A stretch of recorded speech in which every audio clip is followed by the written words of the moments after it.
এশিয়ার দেশগুলোতে যেসব দুর্ধর্ষ গোয়েন্দা সংস্থা আছে তাদের মধ্যে অন্যতম ভারতীয় গোয়েন্দা সংস্থা রিসার্চ অ্যান্ড অ্যানালাইসিস উইং র।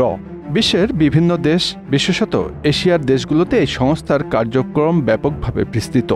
দেশগুলোর পেশাজীবীদের মাঝে ছদ্মবেশে জড়িয়ে আছে এই বাহিনীর সদস্যরা।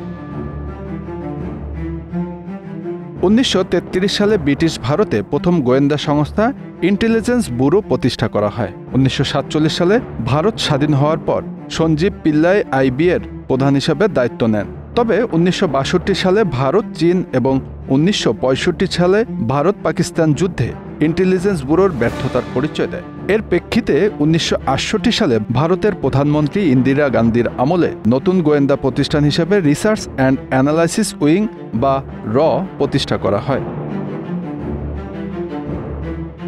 ভারতের প্রাক্তন প্রধান গোয়েন্দা কর্তা আর.এন. কাও এর নেতৃত্বে এটি গঠন করা হয়। এর প্রতিষ্ঠার মূল উদ্দেশ্য ছিল বৈদেশিক গোয়েন্দা তথ্য সংগ্রহ এবং দেশের নিরাপত্তা নিশ্চিত করা।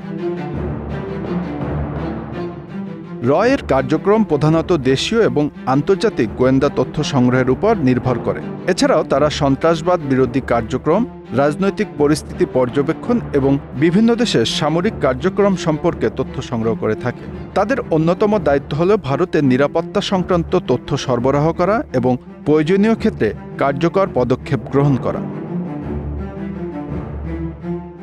সংস্থাটি ভারতের পরমাণু কর্মসূচির নিরাপত্তার ক্ষেত্রেও নিযুক্ত ছিল। সংস্থাটি কেবলমাত্র ভারতের প্রধানমন্ত্রীর কার্যালয়ের কাছে দায়বদ্ধ। র এর প্রধান কার্যালয় নয়াদিল্লিতে অবস্থিত। এটি প্রধানত 3টি প্রধান শাখায় বিভক্ত। এগুলো হলো অপারেশন, বিশ্লেষণ এবং প্রযুক্তি। অপারেশন বিভাগ বিদেশে গুপ্তচর বৃত্তি ও গোপন কার্যক্রম পরিচালনা করে। বিশ্লেষণ বিভাগ গোয়েন্দা তথ্য বিশ্লেষণ করে এবং প্রযুক্তি বিভাগ তথ্য সংগ্রহের জন্য উন্নত প্রযুক্তি ব্যবহার করে। র এর কিছু বিখ্যাত অভিযানের মধ্যে রয়েছে 1971 সালের বাংলাদেশের মুক্তিযুদ্ধের সময় পাকিস্তানের বিরুদ্ধে গোপন তথ্য সংগ্রহ, শ্রীলঙ্কার গৃহযুদ্ধের সময় এলটিটি বিরোধী কার্যক্রম এবং কার্গিল যুদ্ধের সময় পাকিস্তানের সামরিক কার্যক্রম সম্পর্কে পূর্বাভাস প্রদান। গোপন সংস্থা হওয়ার কারণে র এর কার্যক্রম সম্পর্কে সাধারণ মানুষের জানাশোনা খুবই সীমিত। তবে বিভিন্ন সময়ে সংস্থাটি কিছু চ্যালেঞ্জের মুখোমুখি হয়েছে, যেমন অভ্যন্তরীণ দুর্নীতি, তথ্য ফাঁস এবং রাজনৈতিক চাপ।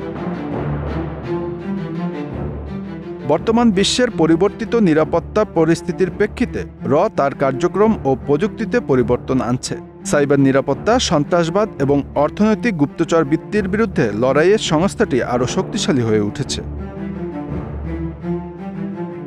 Bangla affairs news desk.